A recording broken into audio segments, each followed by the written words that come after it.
여러분 의문은 소리 단위예요? 말의 단위예요? 소리 단위지. 의문의 기능이 뭐야? 말의 뜻을 구별. 맞아요. 뜻을 구별해 주는 거야. 그러니까 의미 분별의 기능을 하는 겁니다. 뜻을 구별해 주는 거. 그래서 뭔지 난지 이렇게 구분해 준다 그랬죠? 자, 다시요. 의문의 변동은요. 소리 단위인 의문. 그러니까 발음할 때 바뀌는 거 찾는 거예요. 그 바뀌는 모습의 양상에 따라서요. 교체, 탈락, 첨가, 축약이라고 합니다. 그런데 교체는요. 하나의 의문이 다른 하나의 의문으로 바뀌는 거거든요. 교체의 종류에 5가지가 있어요. 외우셔야 돼요. 먼저 음절의 끝소리 규칙, 그리고 비음화, 그리고 유음화, 그리고 부계음화, 그리고 된소리 배기. 문법 잘하고 싶잖아요. 문법을 잘하려면 어떻게 해야 되느냐? 우리가 컴퓨터 바탕화면에다가 여러 가지 파일을 막 깔아놔요. 그럼 그게 뭐가 뭔지 하나도 모르잖아. 찾기 힘들잖아요. 문법도 똑같아요. 여러 가지 지식을 전달하는데 내가 지금 무엇을 하고 있는지 머릿속에 지도가 없으면 끄집어내질 못해요. 찾질 못해요. 뭔지를 몰라. 그래서 여러분이 폴더를 만들어가지고 그 안에다가 같은 것끼리 저장을 하잖아요. 카테고리를 만들잖아. 문법을 그렇게 해야 돼요. 내가 지금 배우는 게 뭐를 배우고 있는지부터 아는 게 시작이에요. 개념을 이해하는 게 절반입니다. 일단 문법은 개념이 너무 중요해요. 자, 그래서요 지금 선생님이 계속 소리의 단위를 엄청 강조하고 있죠. 말의 단위인 형태소랑 구분하셔야 돼요. 발음과 관련된 부분 하는 거예요. 우리는 지금 표기와 발음 중에 발음 부분입니다. 자, 그 다음에 교체에는 이렇게 5가지 양상이 있는데요. 음절의 끝소리 규칙은 중학교 때 배웠고 비음화, 유음화, 부기음화를 묶어서 동화, 닮아가는 동화라고도 해요. 나머지 탈락, 첨가, 축약은 다음 시간에 다시 설명하고 일단 오늘은 이 교체 중에서요. 아마 여기 정도까지 설명할 수 있을 것 같아요. 그래서 자, 음절의 끝소리 규칙에 대해서 설명해 보도록 하겠습니다. 의문의 변동에서 가장 중요한 거는요. 의문의 변동의 개념이 한 의문이 어떤 환경에 일정한 환경의 영향을 받아서 다른 의문으로 바뀌어 발음되는 현상이거든요. 여러분. 그런데 여기서 가장 중요한 포인트가 의문 환경이에요. 교체가 일어나는 의문 환경. 자, 이 의문 환경에서요. 사실 의문적인 환경뿐 아니라요. 형태론적 환경도 구분하셔야 돼요.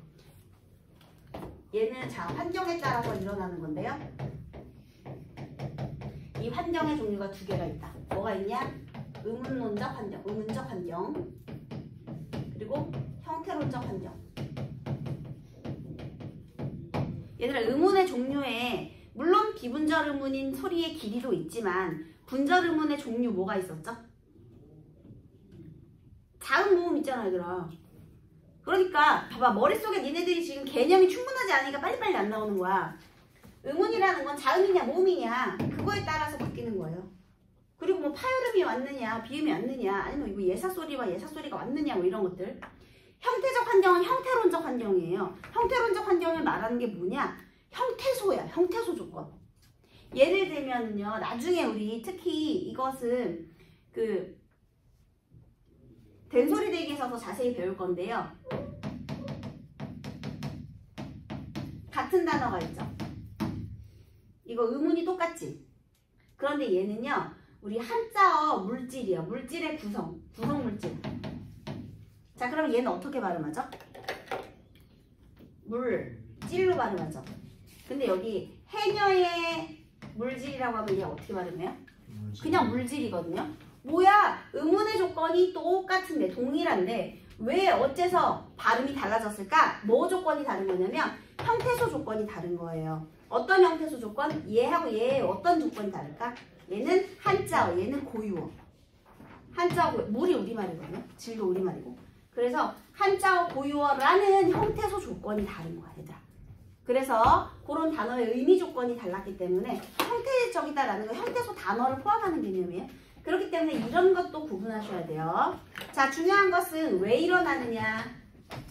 이 환경 때문에 변동이 일어날 건데 앞으로는 그냥 기억이 이음으로 교체되었다 이게 중요한 게 아니라 왜 교체되었는지를 중심으로 공부하시면 되겠습니다.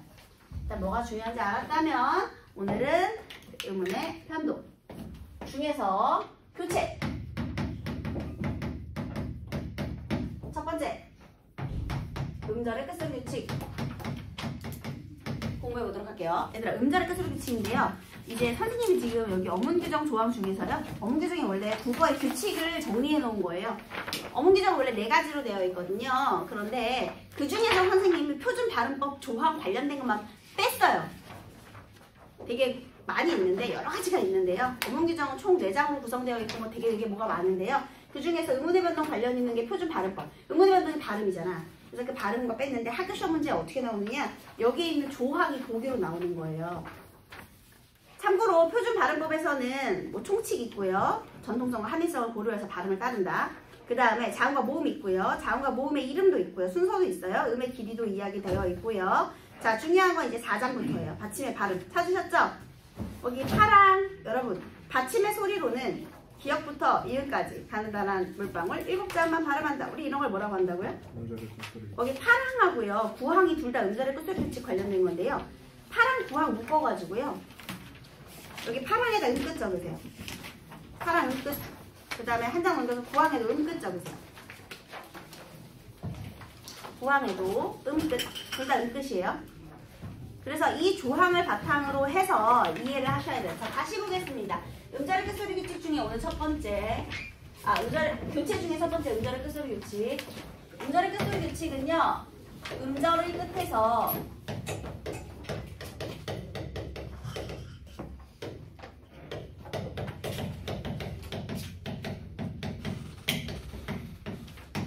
발음할 수 있는 자음을요.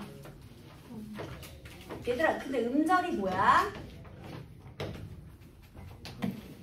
한 번에 낼 수 있는 소리만이라고 했지, 선생님. 음운이 모여서 음절이 내거든요. 한 번에 내뱉는 소리. 음절의 끝이라는 건 받침을 말하는 거예요. 자음은 받침의 운이니까, 그치? 자, 이 받침의 발음이요. 이렇게 가느다란 물방울 7자음만 발음되는 거예요. 그러면 음절의 끝에 발음할 수 있는 자음의 수가 제한이 되어 있네. 그치? 다시 음절 끝에 발음에 제약이 있네.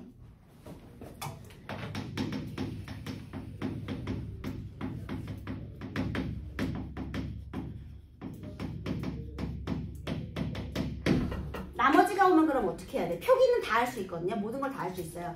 예를 들면 피읍이나 쌍비읍이었어. 그럼 얘로 바꿔주고요. 그 다음에 키읔이나 쌍기역이었어. 얘로 바꿔주고요. 나머지 모든 자음은 다 디귿으로 바꿔주는 거예요. 예를 들면 시옷도 디귿으로 바꿔주고요. 히읗도 다 디귿으로 바꿔줘요. 이게 바로 음절의 끝소리 규칙 대표음화라고 하는 거예요. 자, 그런데 여기 구항을 보시면은요. 거기 받침, 쌍기역과 키읔 얘는 따옴표 하나로 묶여있죠. 이렇게 하나로 묶여있잖아. 2개. 얘는 대표음이 뭐가 되는 거야? 기역. 그래서 이렇게 괄호하고 그 기역으로 화살표 내리면 되겠죠? 그 다음에 시옷부터 티에까지 얘도 또 이렇게 하나로 묶고 한 덩어리로. 얘의 대표음이 뭐가 되는 거야? 티귿이 되는 거야. 그 다음에 피읍은 뭐가 되는 거야? 이렇게. 그래서 지금 있잖아요. 여러 가지 자음들 중에서요.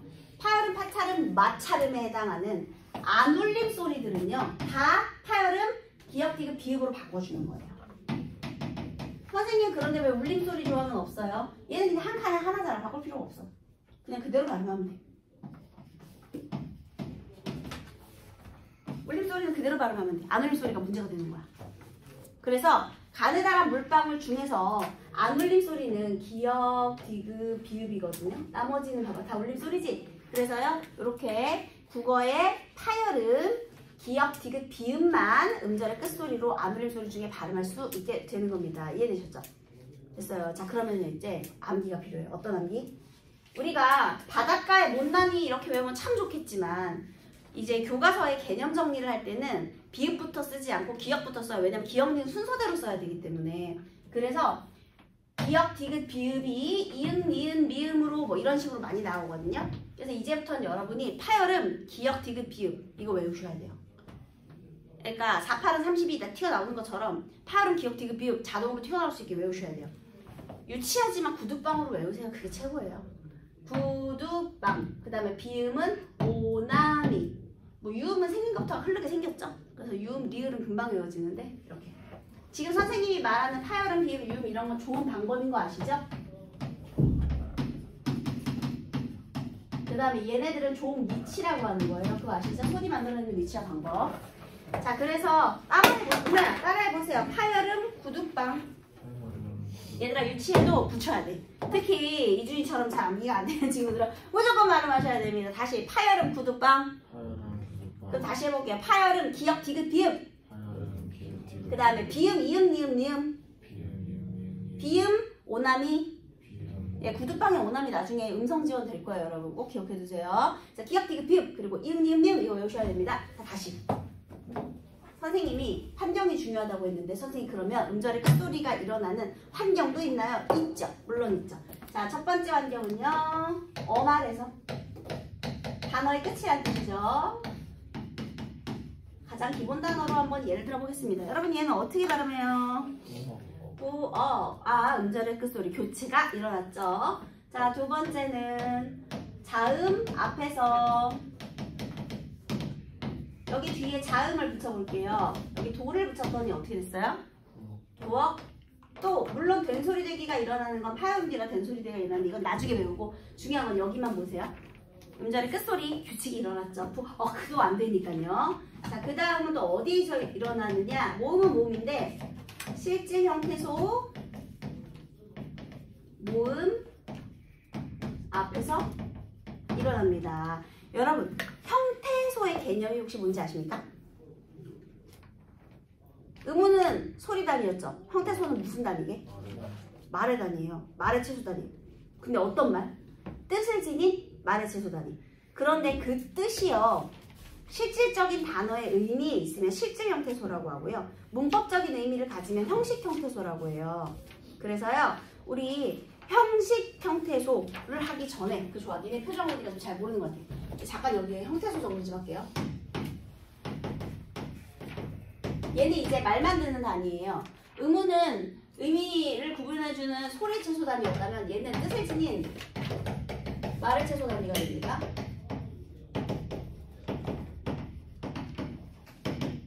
이번엔 말이에요. 그런데 얘는요. 자립성의 유무에 따라서요. 자립 형태소와 의존 형태소로 나눠주고요.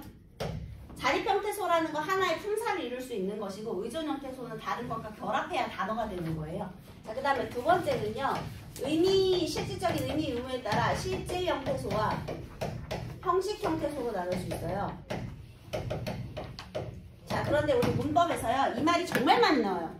이 형식 형태소라는 말이 너무너무 많이 나와요. 그런데 심지어는 있잖아요. 진짜 어렵게 될 때는 형식 형태소의 종류를 구분하는 문제까지도 돼요. 자, 우리말은 실질 형태소와 형식 형태소가 결합을 해서 이루어져요. 예를 들면요. 명사 뒤에 체험 같은 명사 뒤에는 뭐가 오죠? 조사가 결합하죠. 얘가 문법을 담당하는 거야. 그 다음에 동사명사의 간 뒤에는 뭐가 와요?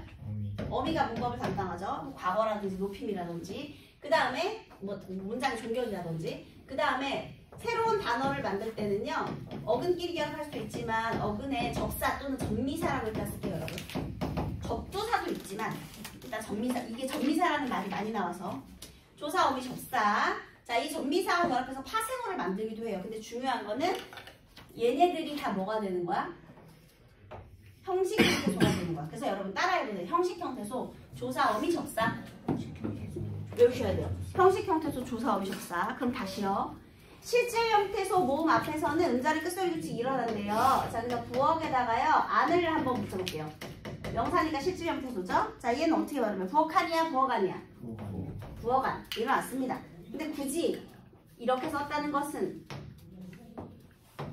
형식 형태소 모음 앞에서는 안 일어난다는 뜻이겠네요. 형식 형태소 모음 앞에서는 안 일어난다. 그래서 여러분 형식 형태소 체언이니까 조사를 한번 붙여볼게요. 예를 들면 부엌에다가요. 을을 붙여볼게요. 어떻게 발음해요? 부엌을 맞아요? 아니요. 어떻게 읽어? 부엌을 그대로. 부엌해, 부엌이, 부엌을 이렇게 읽어주셔야 돼요.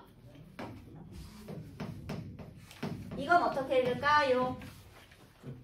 끝을이에요. 끝을이 아니고요. 선생님, 끝하고 이를 붙이면 끝이잖아요. 구개음화는 형식 형태에서 이모음 앞에서 구개음화가 따로 일어나요. 근데 얘는 이모음 아니고 으니까 그냥 끝을 하면 돼요. 자, 그래서 지금 선생님이 말하는 요런 조항 요거 기억하셔야 되고요.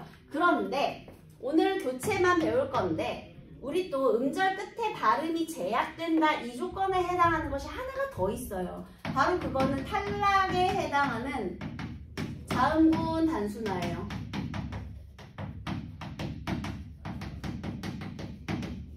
자, 우리 이렇게 음절 끝에 받침이 두 개가 올 수도 있거든요. 예를 들면 우리 꼬끼오 닭 같은 경우는요. 리을 기억 받침 두 개 왔죠. 근데 음절 끝에서 발음할 수 있는 발음의 개수가 정해져 있죠. 하나. 그것도 이거 7개 중에 하나. 제약이 있잖아. 얘는 발음할 수 없는 건 다른 하나로 교체됐어요. 그런데 탈락은요. 뭐 A 또는 뭐 B나 해서 하나가 이렇게 없어지는 거야.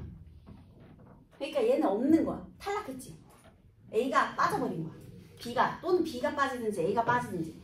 그래서 얘는 원래 있던 하나의 의문이요. 빠져버린 거야. 그래서 탈락이야. 예를 들어볼게요. 근데 얘가 일어나는 조건이 동일해요. 자, 선생님이 아까 닭을 써줬잖아요. 자, 얘 어떻게 읽어요?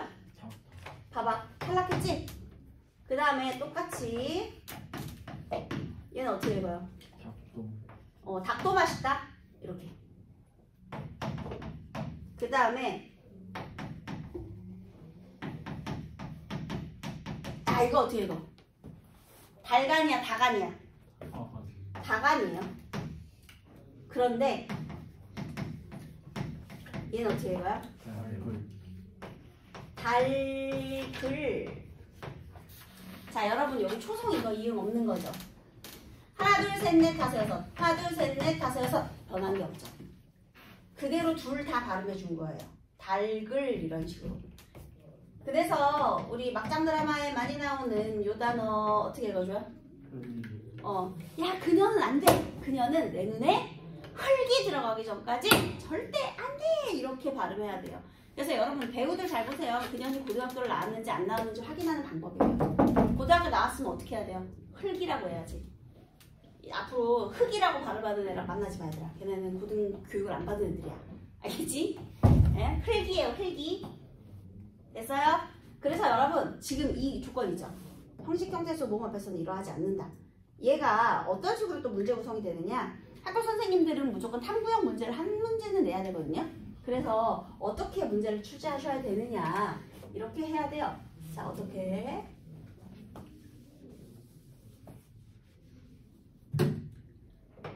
말인가? 단어의 끝인가? 그래서 yes, no 쪼개줘요. 자, yes에 해당하는 게 뭐가 될까? 여기죠. 말. 그 다음에 노래. 그러면 또 노의 조건 좀 붙어요. 이번에는 자음 앞인가? yes, 여기에 해당하겠죠. no. 그러면 여기 뒤에 또. 그러면 실질 형태 소리인가?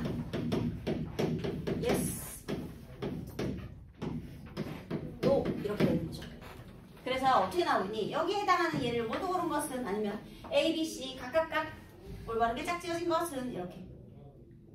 의고는 대대로 있잖아. 모두 골라라를 정말 좋아해요. 의고 선생님들은 모두 골라라 진짜 좋아해. 맨날 모두 골라라요. 그것도 심지어 개수 세는 거 있죠? 5개, 6개, 7개 이런 거 되게 좋아해. 이런 건 또 수능형 문제가 아니거든요. 그래서 여기서 틀린 발음 틀린 거 모두 골라라. 13개, 15개, 16개, 17개 이런 식으로. 저번에 옛날에 띄어쓰기 고르는 문제가 나왔는데 그게 몇 개인지 아세요? 41, 42, 43, 44, 45야. 선택지가. 띄어쓰기를 다 하면 몇 개냐? 그 문장 보기를 주고. 근데 그 41개를 세야 되는 거야. 그래서 그거는요. 찍은 애들이 더 많이 맞췄어요. 정말 열심히 공부한 애들보다. 그런 문제도 내 의고에서는 얼마나 치사한 문제 내는지 몰라. 꼭 한 문제씩 되게 더러운 문제 있어. 그래서 아무튼 그러니까요. 여기 모두 골라라를 좋아하니까 모두 골라라는 완벽히 공부해야 맞출 수 있는 문제니까 잘 기억해 두세요. 자, 이거 이제 이해됐지? 이거 다 이해된 거죠? 자, 이렇게 이게 음절의 끝소리 규칙이에요. 지금 음절의 끝소리 규칙 아까 전에 자음분단순화와 그 다음에 음절의 끝소리 규칙은 둘 다 무엇 때문에 일어난다? 음절 끝에 발음 제약 때문에 일어난다 이런 말 했죠. 그 다음 여기 잘 보세요. 만약에 얘만 있어요. 그럼 얘는 음운 조건만으로 가능하죠. 어말이냐 자음 앞이냐니까. 음운 조건만으로 가능하지. 음운은 자음 모음이잖아. 자 그런데 이제 이렇게 갔어. 이렇게 가면 음운 조건 플러스 뭐까지 필요해? 형태소 조건까지 포함하는 거야. 오케이? 좋아. 자, 그 다음은 이제 교체 중에서요. 두 번째, 동화에 대해서 배우고 있습니다. 우리 교체 배우고 있어요. 하나가 다른 하나로 교체되는 거예요. 자, 그런데 여기서 먼저 동화의 개념부터 아셔야 돼요. 나 너한테 동화됐어. 무슨 뜻이지? 비슷해졌어? 너한테 동화됐어. 닮아간다. 이런 뜻이죠. 그래서 동화의 정확한 개념은요. 한 음운이 다른 음운의 영향을 받아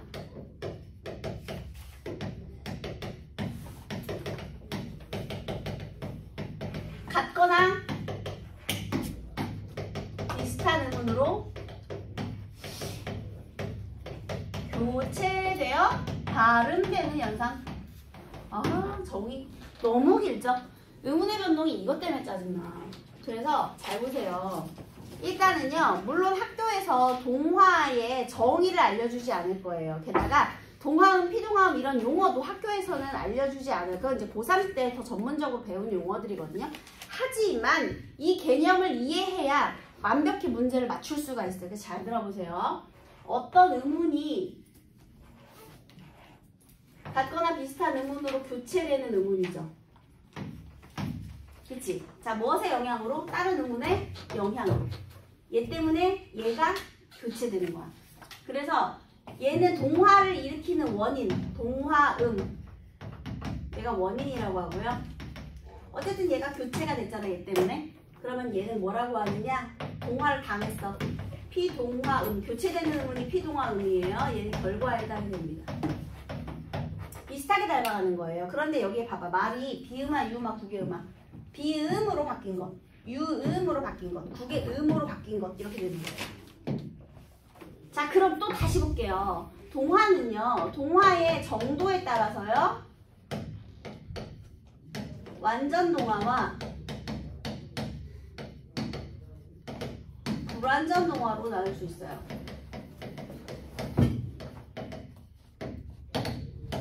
예를 들어볼게요. 완전 동화는 완전히 똑같아지는 거야. 어떻게 읽어? 신라 이렇게 읽죠. 여기서 니은이 잘 봐봐 얘들아. 니은이 리을로 교체된 거지. 니은의 좋은 방법은 뭐야? 비음, 이에는. 그래서 유음화예요. 근데 자 얘는 무엇의 영향을 받았을까? 뒤에 있는 리을의 영향을 받았겠죠. 둘이 같아졌지. 그러면 완전 동화. 자, 불완전 동화는 뭐냐면요.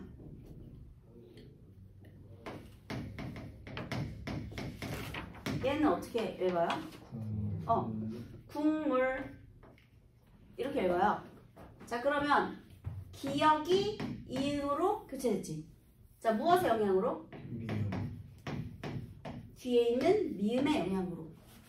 그럼 다시 여기 봐봐라. 국물 발음해야 되는데 파름 발음했다 비음 발음해야 되는데 막았다가 터뜨렸다가 코까지 올렸다가 해야 돼요. 근데 우리 기본적으로 콧소리가 굉장히 내기가 편하거든요.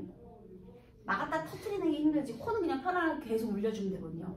그래서 원래 기분이 안 좋거나 몸이 아프거나 하잖아요. 그럼 유난히 콧소리가 많이 나와요. 힘들 때 발음하기 편하거든요.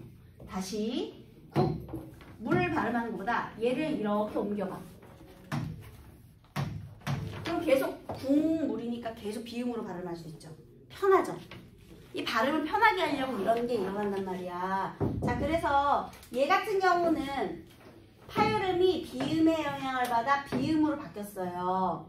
그래서 불완전 동화예요. 같거나 비음으로 닮아간 거죠. 좋은 방법을 변화시켜 준 거예요. 하지만 완전히 똑같진 않잖아. 그래서 불완전 동화라고 불러줘요. 자, 그 다음 동화의 정도에 따라서는 이렇게 나눠주고요. 그 다음에 동화의 방향에 따라 이거는 너무 중요해. 얘는 무조건 알아야 돼. 동화의 방향에 따라서 순행동화, 역행동화, 상호동화로 불러주는데요. 순행은요, 원인과 결과, 역행은 결과와 원인, 상호동화는 두 개가 다 바뀌는 것에 해당이 돼요. 그러니까 얘는 동화음과 피동화음으로 되어 있고 얘는 피동화음, 동화음. 자, 그럼 간단히 얘기해 볼게요. 요즘 이 사람 때문에 나라가 시끄러웠죠? 자, 여러분 얘 어떻게 읽어요? 대통령. 리을이 이번에는 얘들아 여기 봐봐. 정말 집중. 리을이 니은으로 교체됐어요. 비음으로 바뀐 비음화요. 근데 여기에 영향을 준 음운이 뭐야? 이응. 그렇지. 봐봐. 이응의 영향을 받은 거지. 이응의 영향을 받아서 리은이 니은으로 교체. 사실 이응은 여기 앞에 있죠. 이응은 여기 있잖아. 그래서 리을 얘의 영향을 받아서 교체된 거죠. 이렇게. 그래서 순행동화가 돼요. 역행동화는 얘네들이 역행동화. 뒷음운의 영향을 받아서 앞이 교체됐죠. 그럼 상호동화는 뭐냐? 자, 얘는 어떻게 발음할 거냐면요. 협력, 협력 이렇게 발음할 거예요. 협력. 봐봐라. 협. 그 다음에 력. 지금 파열음이랑 요음이 만났죠. 협력 이렇게. 그러면 이렇게 발음하면 협력 힘들어요. 그래서 얘를 뚜두두두두 뚜두두두두 이렇게 올려서요. 협력 이렇게 발음하면 편해요. 다 비음으로 교체해서 발음하는 거죠. 그래서 자, 이런 것들이 이 동화에 해당이 된다. 기본 개념을 이해해 보시기 바라겠습니다. 됐나요? 자, 그러면 여러분 표준 발음법 조항 잠깐 볼게요. 아까 8항에서 우리 음절의 끝소리 규칙 얘기했었고 9항도 음절의 끝소리 규칙이잖아요. 그치? 그런데 9항의 음절의 끝소리 규칙은 이 안울림 소리와 관련이 있는 음절의 끝소리 규칙이었어요. 얘는 한 칸에 하나니까 빠진 것 뿐이에요. 됐어요? 자, 그 다음에 10항 11항 보세요. 얘는 자음군 단수나 조항이거든요. 10항 10이랑 묶어서 자단 적으세요. 10, 11을 묶어. 10항 10이랑 묶어서 자음군 단수나 원문 규정 22쪽. 그리고 10항 10이랑 자음군 단수나예요. 근데 여기 왜 나눠놨냐면요. 10항 같은 경우는 겹받침 기역, 시옷은 기역으로, 니은, 지읒은 니은으로, 즉 앞에 것을 대표음으로 하는 겹받침이에요. 11항은 뭐냐면 리을 기역은 기역, 리을 미음 미역, 얘는 뒤에 것을 겹받침의 대표음으로 하는 거예요. 그러니까 10항은 앞에 게 대표음이고 11항은 뒤에 게 대표음이고 그렇게 되는 거예요. 자, 그 다음에 히읗의 발음은 나중에 하고, 자, 그 다음에 13항 볼까요? 헛받침이나 쌍받침이, 얘들아, 헛받침이나 쌍받침, 이게 쌍받침이에요. 근데 얘들아, 이 쌍받침은 의문의 개수 두 개야, 하나야? 하나예요. 하나야. 그러면 헛받침이나 쌍받침이, 자, 괄호할게요. 모음으로 시작된 조사, 어미, 전미사, 괄호 닫으세요. 한마디로 모음으로 시작된 조사, 어미, 전미사 뭘 말하는 거야? 형식, 형태소. 저거. 조사, 어미, 전미사 밑에 형식, 형태소 적으세요. 한마디로 형식, 형태소, 모음으로 시작하는 형식, 형태소 앞에서는 음가 대로 옮긴다라는 건 교체를 한다, 안 한다? 안 하는 거죠. 지금 이거는요, 음절의 끝소리 규칙이 일어나지 않는 경우예요. 그래서 거기 13항에다가는요, 음끝 X 적으세요. 13항 옆에 음끝 X. 네, 그리고 여러분 그 혹시 다음에는 우리 의고 친구들 좀 모여 앉아주면 안 돼요? 선생님 어지러워, 사시가 될 것 같아, 얘들이 따라오고 있는지 확인해야 되는데 막 이렇게 하니까 한 군데 좀 몰려 앉아주시면 감사하겠습니다. 이렇게 좀 분단을 나눠가지고 이쪽에 이제 의고 애들 몰아앉고 이쪽에 이렇게 앉고 그러면 좋을 것 같아요. 아, 그건 그러면 다음 주에도 그때 있잖아. 일단 학교를 좀 이렇게 좀 몰아 앉아주면 감사해요. 되도록이면 선생님 어지러워서 그래. 자, 그 다음에 14항 볼게요. 겹받침이 모음으로 시작된 조사어미 전미사와 결합하는 경우에는 또 여기 똑같이 모음으로 시작된 조사어미 전미사 또 괄호해 두시고요. 중요한 건 이번에 겹받침이야. 그러면 이번에는 뭐가 안 일어나는 경우야? 거기 자단 X 적으세요. 14항은 14항 자단 X. 그러니까 이거지. 실질 형태소 앞에서는 안 일어난다 얘기를 이렇게 다 나눠 놓은 거야. 그러면 이제 여러분들이 이 조항이 보기로 나오면 뭘 말하는지 아셔야 돼요. 그럼 구분할 수 있겠지? 어렵지 않아요. 자, 그 다음에 15항은요. 받침 뒤에 모음으로 시작하는 실질 형태소이잖아요. 아까 전에 9항 같은 경우는 어말 또는 자음 앞에서였거든요. 어말 또는 자음 앞에서 9항. 그런데 이번에는 15항에서는요. 실질 형태소 앞에서 일어난다. 그런 뜻이죠. 실질 형태소 앞에서는. 거기는 실질 형태소 연결 거기 괄호하세요. 모음 실질 형태소. 거기서는 둘 다 일어나죠. 자음군 단순화도 일어나고요. 그 다음에 음절의 끝소리 규칙도 일어나고. 여러분 자, 요 단어 한번 볼게요. 얘도 많이 나와요.